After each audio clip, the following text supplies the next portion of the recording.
मेरे प्यारे विद्यार्थियों, आप लोगों को ढेरों प्यार एवं शुभ आशीर्वाद। उम्मीद कर रहे हैं जहाँ भी हैं आप स्वस्थ हैं और बहुत मन लगा के पढ़ाई कर रहे हैं। आखिर मन लगा के नहीं पढ़िएगा तो फिर मंजिल तक कैसे पहुँचिएगा। हम छात्रों के पास जो है ना पढ़ाई के सिवाय दूसरा उपाय नहीं है ना। तो इसीलिए प्लीज मन लगा के पढ़िए, उसमें जितना सहयोग होगा हम देंगे। घबराने की जरूरत नहीं। आप गांव में हैं, कहीं किसी जॉब में है, टाइम नहीं मिलता है, पैसा नहीं है, तो आप इस वीडियो का लाभ उठाइए पूरी गहराई से। आप बहुत सारे वीडियो आप लोग देखते होंगे यूट्यूब पे, तो आपको खुद पता चलता होगा कि सर कहानी की तरह कैसे समझाकर और हर तथ्यों का समावेश करते हुए बताते चलते हैं। ठीक है, आप लोग का काफी स्नेह प्रेम मिल रहा है, इसके लिए आप लोग को बहुत बहुत धन्यवाद।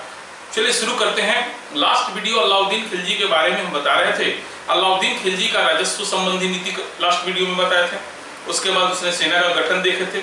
उसके बाद उस सेना के लिए जो बाजार व्यवस्था का स्थापना किया था उसको देखे थे। आज हम लोग अति महत्वपूर्ण अलाउद्दीन खिलजी का साम्राज्य विस्तार देखेंगे। क्या देखेंगे हम लोग? साम्राज्य विस्तार। मतलब अलाउद्दीन खिलजी ने अपने शासन के दौरान किन किन क्षेत्रों को जीता या किस किस क्षेत्रों को अपने अधीन बनाया। तो यहां सबसे पहले इस साम्राज्य विस्तार को पढ़ने से पहले आपके दिमाग में एक बात होनी चाहिए कि अलाउद्दीन खिलजी ने जो उत्तर भारत के राज्यों को जीता उसके प्रति उसकी नीति कुछ और थी, तथा दक्षिण भारत के राज्यों को जीता उसके प्रति उसकी नीति कुछ और थी। उत्तर भारत के जो भी राज्य थे उसके लिए उसने जीतो और अंग बना लो। क्या सिद्धांत को अपनाया? जीतो और अंग बना लो। जबकि दक्षिण भारत के राज्यों के प्रति उसकी नीति थी जीतो और अधीन बना लो। क्लियर है ना? ध्यान दीजिएगा। एक मिनट, थोड़ा सा डिस्टर्ब, सॉरी। चलिए, तो उत्तर भारत के जो भी क्षेत्र थे उस पर जब वो अटैक करता था तो उसके प्रति उसका यही सिद्धांत था, जीतो और अंग बना लेना। मतलब सीधे उसका राजा कौन होगा? अलाउद्दीन खिलजी होगा उस क्षेत्र का। अलाउद्दीन खिलजी के साम्राज्य का वो एक अंग होगा। लेकिन दक्षिण भारत के राज्यों के प्रति ऐसा नहीं था। दक्षिण भारतीय राज्यों के पर जब वह आक्रमण किया तो उसके साथ उसका जो सिद्धांत था वह था जीतो और अधीन बना लो। मतलब यह कि उत्तर भारत अगर हम लोग देखें तो अलाउद्दीन की उत्तर भारत के प्रति क्या नीति थी? जीतो और अंग बना लो। क्लियर है ना? उसके दक्षिण भारत के प्रति उसकी क्या नीति थी? जीतो और अधीन बना लो। यही आपको ध्यान देना है, तभी आपको आगे समझ में आएगा, है कि नहीं? मतलब उत्तर भारत के जो भी प्रदेश राज्य थे उसको जीतकर वह जो है दिल्ली सल्तनत का अंग बना लेता था। जबकि दक्षिण भारत को जीतने के बाद उस वहां के राजा को ही राजा रहने देता था, केवल अपनी अधीनता उससे स्वीकार करवा लेता था। अब बदले में टैक्स वगैरह लेता रहता था। इस तरीका से आप देखिए, ध्यान दीजिएगा थोड़ा सा। ऑब्जेक्टिव के लिए काफी महत्वपूर्ण सवाल है। 4 क्वेश्चन है जो चारों एक दूसरे से सिमिलर होने के कारण कंफ्यूजन है।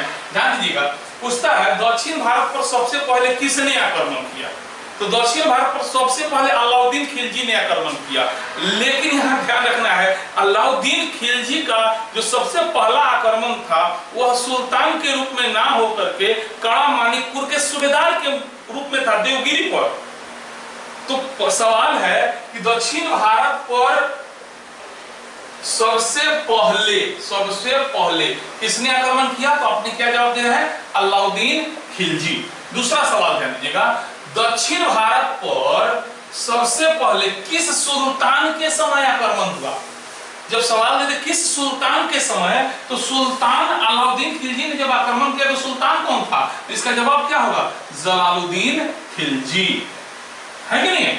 अच्छा, तीसरा सवाल, दक्षिण भारत को सर्वप्रथम किसने आक्रमण कर उसको अधीन बनाया? तो अधीन बनाया था अलाउद्दीन खिलजी ने। दक्षिण भारत पर आक्रमण कर दक्षिण भारत को अधीन बनाने वाला शासक था अलाउद्दीन खिलजी। अब इसी सवाल है, अंग किसने बनाया?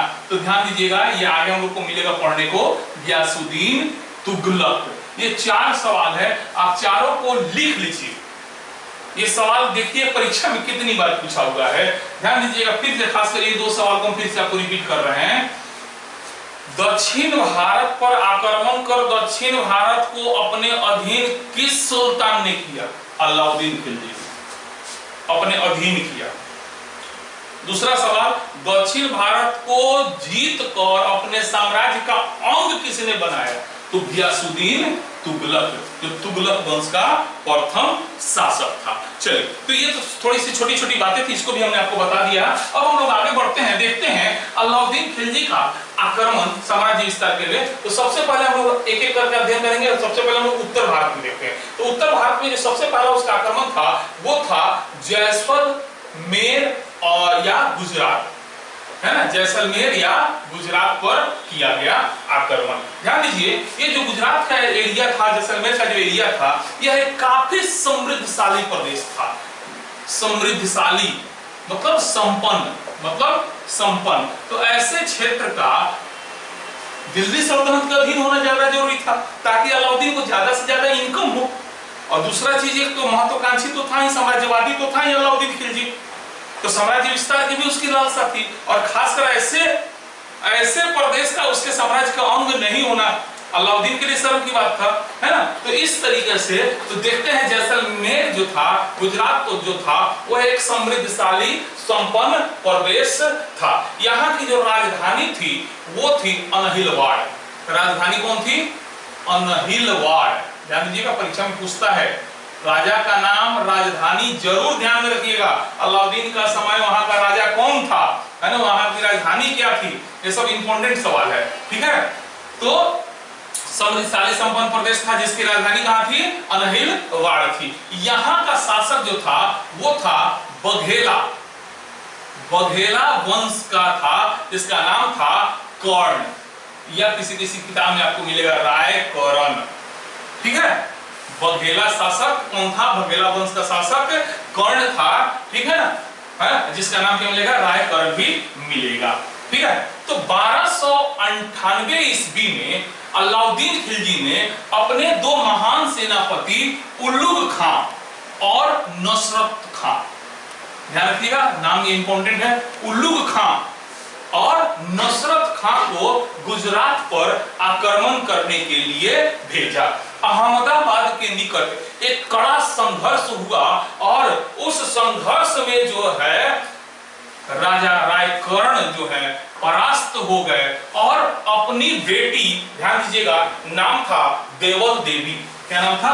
देवल देवी, उनकी पुत्री थी, राजा कर्ण की बेटी थी देवल देवी, के साथ भाग गए कहां? देवगिरी, और वहां के शासक थे रामचंद्र देव, उन्हीं के शरण में लौट गए। फिर से ध्यान दीजिएगा, जब उल्लुग खां और नसरत खां ने 1298 ईस्वी में गुजरात पर आक्रमण किया तो अहमदाबाद के निकट एक कड़ा संघर्ष हुआ। उसमें रायकर्ण जो है या कर्ण परास्त हो गए। परास्त होकर अपना जान बचाने के लिए भागे तो अपनी बेटी को लेकर भागे। उनकी बेटी का नाम क्या था? देवल देवी। देवल देवी को लेकर कहां भागे? देवगिरी भागे, दक्षिण भारत। आगे हम लोग देखेंगे दक्षिण भारत में, ठीक है। तो दक्षिण भारत में एक राज्य था देवगिरी, जहां के शासक थे रामचंद्र देव, वहां उनको लेकर के भाग गए, अपनी बेटी के साथ भाग गए। इस तरह जो था गुजरात का प्रदेश राजा विहीन हो गया, और राजा विहीन जब हो गया तो उल्लुग खां और नसरत खां ने मिलकर एक जमकर लूटा। और इतिहासकार लिखते हैं इस दौरान जो है सोमनाथ मंदिर को फिर से लूटा गया, मंदिरों को ध्वस्त कर दिया गया, शिवलिंग को वहां से तोड़कर दिल्ली में ले जाकर के ऐसे स्थानों पर फेंक दिया गया जहां के मुसलमानों को उसे अपने पैरों तले रौंदते रहे। यहाँ एक बात और ध्यान देना है आपको कि ये जो गुजरात पर जो आक्रमण हुआ था ना, गुजरात पर आक्रमण किया गया था 1298 ईस्वी में, तो इसी गुजरात से नसरत खां को मलिक काफूर मिला था। मलिक काफूर को नसरत खां ने एक गुलाम के रूप में खरीदा। कहां से? तो गुजरात से खरीदा। कितना में खरीदा? तो 1000 दिनार में। इसीलिए इसका उपनाम है 1000 दिनारी। मोस्ट VBI ध्यान दीजिएगा, गुजरात आक्रमण के समय नसरत खान ने मलिक काफूर को खरीदा था 1000 दिनार में, इसीलिए इसका नाम पड़ गया क्या था, 1000 दिनारी। अब कहानी आगे बढ़ती है। इस प्रकार जब गुजरात जो है ना राजा विहीन हो गया ना, तो उलुग खां और नसरत खान ने जमकर लूट मचाई। ये बात बता रहे हैं ना, ध्यान दीजिएगा। इस लूट में उलुग खां और नसरत खां को रायकरण की पत्नी भी हाथ लग गई, जिसका नाम था कमला देवी। एक कमला देवी, ध्यान में नाम रखना है, कमला देवी की बेटी थी देवल देवी। देवल देवी जिसको लेके करण जी भागे थे, कहां, देवगिरी भाग गए, है ना। लेकिन कमला देवी बेचारी फंस गई और हाथ लग गई, और उसके बाद उलुग खां उसको कहां भेज दिया, अलाउद्दीन खिलजी के दरबार में। अलाउद्दीन खिलजी जो था इससे शादी कर लिया, विवाह कर लिया, और कमला देवी अलाउद्दीन की सबसे प्रिय पत्नी बन गई। यहाँ ध्यान रखना है कि अलाउद्दीन खिलजी ने देवल देवी से, कमला देवी से विवाह कर लिया और वह उसकी प्रिय पत्नी बन गई। चलिए, तो ये था गुजरात पर आक्रमण। अब हम लोग देखते हैं दूसरा आक्रमण रणथंभौर पर किया गया आक्रमण। रणथंभौर जो था वो चौहान राजपूतों का गढ़ था। इसका चौहान राजपूतों का गढ़ था, और यहाँ का राजा था राणा हमीर देव। यहाँ का राजा कौन था, राणा हमीर देव। काफी शक्तिशाली शासक था राणा हमीर देव, समझे ना।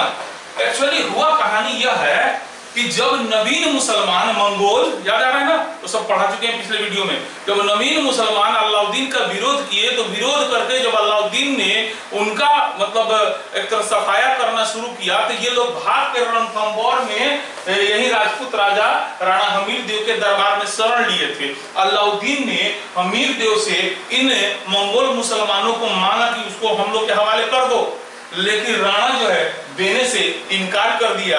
यही बात जो है अलाउद्दीन और राणा हमीर देव के बीच युद्ध का कारण बनता है। फलतः क्या हुआ कि उलुग खां और नसरत खां को फिर से, ध्यान दीजिएगा, बहुत इंपॉर्टेंट नाम है ये, उलुग खां और नसरत खां को अलाउद्दीन खिलजी ने एक बड़ी सेना के साथ भेजा। ठीक है, दोनों तरफ से मतलब हमीर देव और नसरत खां उलुग खां के बीच भीषण संघर्ष हुआ, मोस्ट बीबीआई, और इस संघर्ष में नसरत खां मारा गया। परीक्षा में कई बार ये पूछा हुआ है, उसका अलाउद्दीन का महान सेनापति नसरत खां किस अभियान में मारा गया, तो रणथंभौर के अभियान में नसरत खां मारा गया।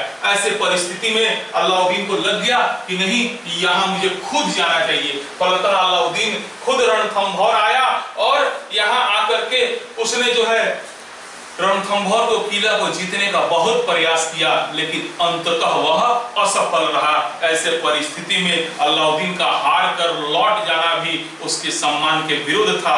उसने एक यहाँ चाल चल दिया। उसने राणा हमीर देव के एक मंत्री जिसका नाम था रणमल, है ना, रणमल को अपने पक्ष में लालच देकर अपने पक्ष में कर लिया, और इसी रणमल के सहयोग से फाइनली अलाउद्दीन खिलजी ने जो है रणथंभौर के किला को जीत लिया, और बाद में रणमल को भी मार दिया। कहा तू जब अपना मालिक के ना होइले तो हमर का हो, है ना। तो यही कहा जाता है गद्दारी का अंत, है ना। अलाउद्दीन खिलजी एक महान शासक था, गद्दार को अपने पास वो कैसे रख सकता था। ठीक है, चलिए, तो रणथंभौर की विजय पूरी हुई। उसके बाद छोटे से रूप में देखते हैं बंगाल। एक्चुअली वारंगल क्षेत्र है, वारंगल पर किया गया आक्रमण, बंगाल पर आक्रमण माना जाता है 1303 ईस्वी में। यहाँ पर जो अलाउद्दीन ने क्या किया था कि आक्रमण करना पड़ा। क्यों? क्योंकि यहाँ का जो सूबेदार था शमसुद्दीन, नाम था उसका शमसुद्दीन, वो अपने आप को जो है एक तरह से सुल्तान घोषित कर दिया था, अपने नाम का सिक्का चलवाना और खुतबा पढ़वाना शुरू कर दिया था। ऐसे परिस्थिति में अलाउद्दीन ने अपनी एक सेना भेजकर इस पर अटैक किया, किंतु ध्यान रखिएगा बंगाल को अलाउद्दीन जीत नहीं पाया। क्लियर है ना, तो बंगाल को अलाउद्दीन जीत नहीं पाया। अब आते हैं नेक्स्ट आप सब लोग का पसंदीदा चित्तौड़। चित्तौड़ राजस्थान की ऊंची ऊंची पहाड़ियों पर बसा दुर्ग किला था, जिसको भेड़ पाना बहुत ही मुश्किल था।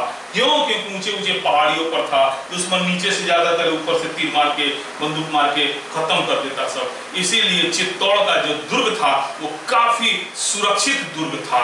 लेकिन इस चित्तौड़ पर आक्रमण के पीछे एक बहुत महत्वपूर्ण कहानी है कि वहां का राजा था राणा रतन सिंह। क्या नाम था? राणा रतन सिंह, याद होगा। और राणा रतन सिंह की पत्नी का नाम था पद्मिनी। ये पद्मिनी जो थी वो काफी अत्यंत, इतिहासकार लिखते हैं, उस जमाने की सबसे सुंदर स्त्री थी। इसकी सुंदरता का चर्चा पूरे भारत में था। तो फलतः यह कैसे हो सकता था कि अलाउद्दीन को इसकी खबर ना हो? जब अलाउद्दीन ने पद्मिनी की सुंदरता का समाचार सुना, खबर सुना, तो वह चित्तौड़ पर भी आक्रमण करने की योजना बना ली। लेकिन जो चित्तौड़ पर आक्रमण है और पद्मिनी की जो कहानी है उसका स्रोत परीक्षा उपयोगी है। पहले हम लोग उस पर चर्चा करते हैं, फिर आपको हम कहानी सुनाते हैं। ध्यान दीजिएगा कि जो 1540 ईस्वी में मलिक मोहम्मद जायसी ने एक ग्रंथ लिखा था जिसका नाम था पद्मावत। क्या नाम था? पद्मावत। यही पद्मावत जो है आज के हम जो कहानी सुनाएंगे उसका स्रोत है। क्लियर है ना? लेकिन यहाँ एक बात और ध्यान रखना है कि मलिक मोहम्मद जायसी ने पद्मावत में जो कहानी पद्मिनी के बारे में लिखा है उनको कहां से पता चला? तो उनको बताते हैं कि अमीर खुसरो ने एक लव स्टोरी, एक मतलब क्या बोलते हैं उसको, प्रेम प्रसंग का वर्णन किया था। एक उसका हीरो था सुलेमान और हीरोइन थी रानी सैबा। ये दो का वर्णन जो है अमीर खुसरो ने किया था। तो संभवतः ये सुलेमान कोई और नहीं बल्कि स्वयं अलाउद्दीन था और रानी सैबा कोई और नहीं बल्कि पद्मिनी थी, है ना? तो इसी कहानी को, मतलब मलिक खुसरो के प्रेम प्रसंग वाली कहानी को आधार बनाकर मलिक मोहम्मद जायसी ने पद्मावत की रचना की है। और इस पद्मावत के अनुसार, ठीक है, इस पद्मावत के अनुसार पद्मिनी इतनी खूबसूरत थी कि उसकी चर्चा पूरे भारत में थी। अलाउद्दीन को जैसे यह खबर मिलता है वह एक विशाल सेना लेकर चित्तौड़ पर आक्रमण के लिए चल देता है। चित्तौड़ पहुंचने के बाद उसने कई प्रयास किए, लेकिन चित्तौड़ पहले ही बता दिए काफी सुरक्षित दुर्ग किला था, इसलिए चित्तौड़ को भेद पाना अलाउद्दीन के बस में नहीं था। जब अलाउद्दीन का सारा प्रयास विफल हो गया तो अंत में उसने चित्तौड़ में ही किला के नीचे अपना डेरा डाल दिया कुछ सेनाओं के साथ। इससे राणा रतन सिंह को काफी तकलीफ हो गया कि भाई नीचे दुश्मन बैठा हुआ है, अब हम लोग क्या करें। अंततः जो है राणा रतन सिंह अलाउद्दीन से डिस्कशन करने के लिए उसके पास जाते हैं। अंततः दोनों के बीच एक समझौता होता है जिसके अनुसार राणा रतन सिंह को अपनी पत्नी को आईना में दिखाने का बात अलाउद्दीन करता है। ऐसे पहले राणा रतन सिंह इस बात के लिए भी तैयार नहीं थे, लेकिन अलाउद्दीन ने जब कहा कि आप अपनी पत्नी का चेहरा एक बार कम से कम आईना में भी दिखा दीजिए तो मैं चित्तौड़ छोड़ के चला जाऊंगा। इस तरीका से रतन सिंह सोचे एक बला टले तो सही, इसीलिए उन्होंने क्या किया कि आईना में पद्मिनी का चेहरा दिखाने को तैयार हो गए। लेकिन रतन सिंह कितना मूर्ख थे यहाँ मानना पड़ेगा, है ना?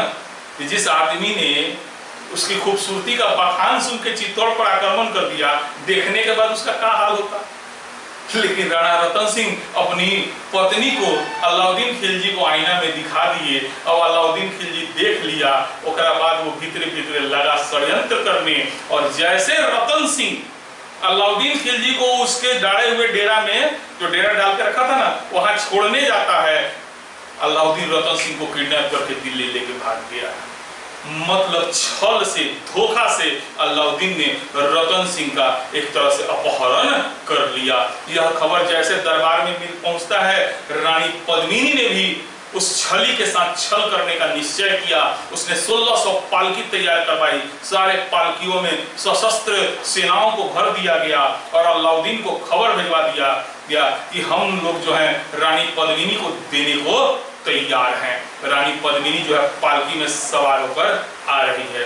अब रानी थी तो रानी जाके वो पालकी में तो जाएगी नहीं, 1600 भाई सामान है, दास है, बहुत कुछ है, तो 1600 पालकी चल दिया दिल्ली की ओर। यहाँ ध्यान दीजिएगा, इसका प्रमुख नेतृत्व करता था गोरा और बादल।